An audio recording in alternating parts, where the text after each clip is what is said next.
Mike with Acme Concrete Raising and Repair.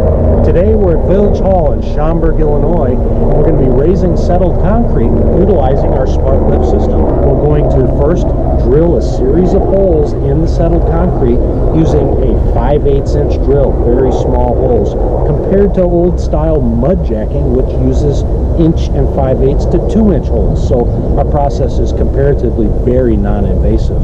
Once those holes are drilled, we're going to go ahead and install injection ports into those holes, which will allow us to connect our equipment to the concrete with a very secure, safe, sealed connection.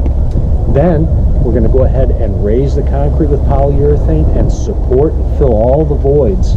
Then we will remove all of the injection ports, patch all the holes with cement, and the concrete's ready to be used. And sometimes people ask, what is polyurethane? Well, polyurethane is everywhere. It's all around us in many, many different forms.